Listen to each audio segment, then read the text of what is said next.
Hello, Internet. Okay, so I've talked about this a lot before on the channel. There's videos that I will link to if I'm not lazy, but I'm lazy. Um, I did one that was a review for a guy who was just using his front leg wrong, and there's another one too. Um, go find them if you want. What we're talking about is hip rotation and what causes it.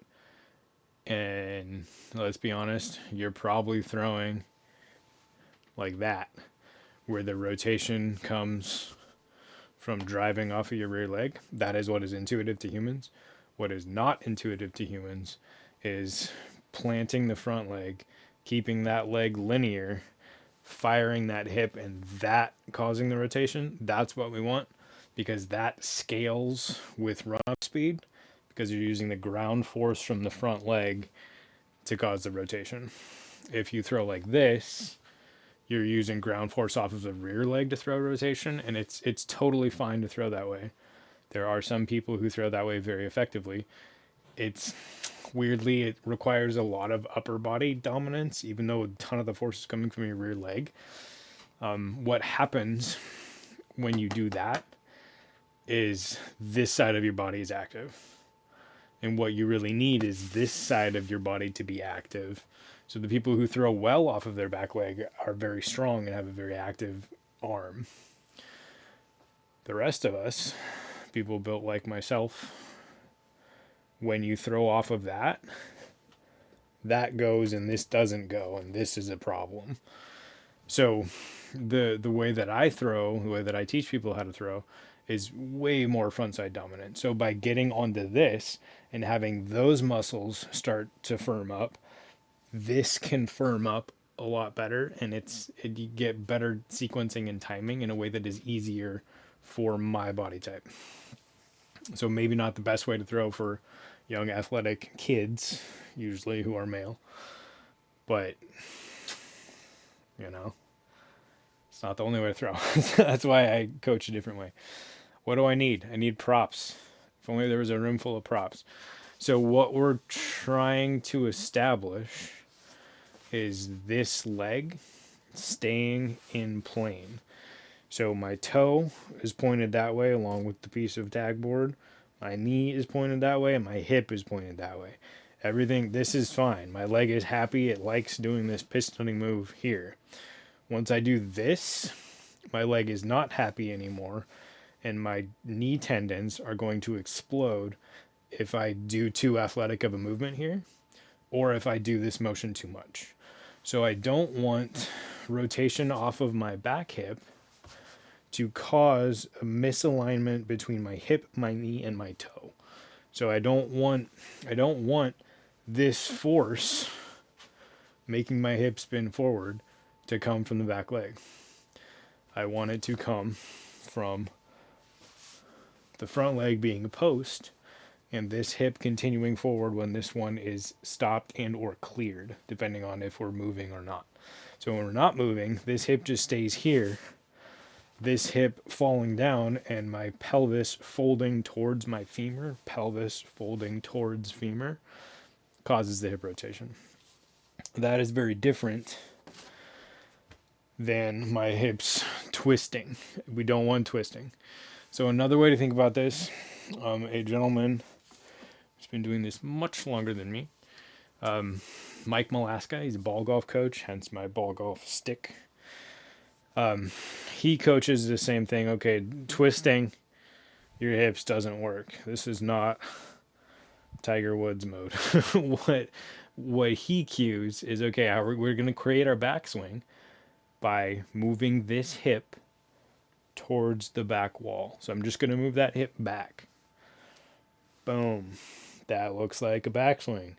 And then I'm going to create my downswing by ignoring this and moving this towards the back wall. Boom. Perfect. That's what ball golf should look like. I don't know anything about ball golf, but I know it's hard. So what you're doing is moving this hip linearly. You're keeping your leg in plane. Your toe is going to agree with your knee, is going to agree with your hip, but you're moving this hip back it causes some pelvis rotation, but it's not twist.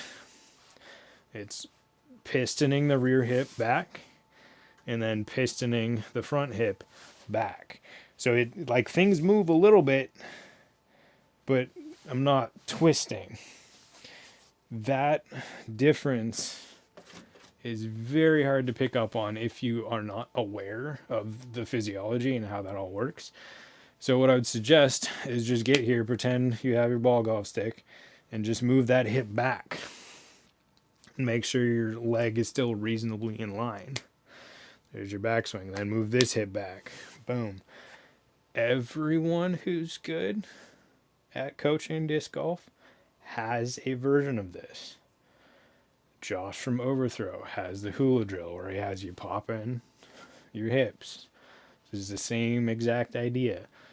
Jyrki in Finland, best coach I'm aware of in Finland, and also one of the best coaches I'm aware of, full stop. Same thing. He has people popping this hip, popping that hip. Blitz has his swirly bird drill. Well, oh my God, look at what his legs are doing. They're popping the same way everything else does. So this, like, and Mike Malaska's been doing it in ball golf since before I was born. So there's something there. This is how sports work with a human body. The way that I'm going to create hip torque is not by doing this move. It's not good. Works for John Travolta in Pulp Fiction, not for anyone else. So we want the legs to move linear. So ball golf, I'm going that way. Disc golf, going that way for a righty. So my backswing is this going back. Boom. This one gets to move. My knee gets to come out of alignment there because I'm not using it. Then when I shift my weight a little tiny bit, shift my pressure a lot, and fire the front leg, I'm not trying to twist anything. I'm just trying to move this back. I'm just going to let this side do what it needs to do. It's there, it's loaded, it's coiled. It's going to naturally unwind somewhat to where I have a little tiny bit of motion in my hips, but don't think about that. If you think about that, you're probably going to do too much. All you need to think about is staying closed that way, shifting your pressure, and then firing your leg. And it'll work. So essentially, you're trying to stop here. You're not trying to get there on a straight leg. You're trying to leave your sock on. You're trying to get there closed and then extend your leg, and the pivot will take care of itself for the most part. The hard thing is getting there closed. So I do this drill with folks where I have you get centered on a bent rear leg, get your toe down, work on just shifting your pressure without shifting your weight. That's the first thing. And then work on shifting your pressure without unwinding your hips. Bad. Good looks like this. Boom. So I'm shifting linearly. I slide and pull my sock off without my hips spinning. So we're trying to get rid of this motion because it doesn't work. So that's really it. And that's why I have people spend so much time here, because you're keeping this plane in your front leg while still getting power from the rear hip dropping on its tilted hyzer plane.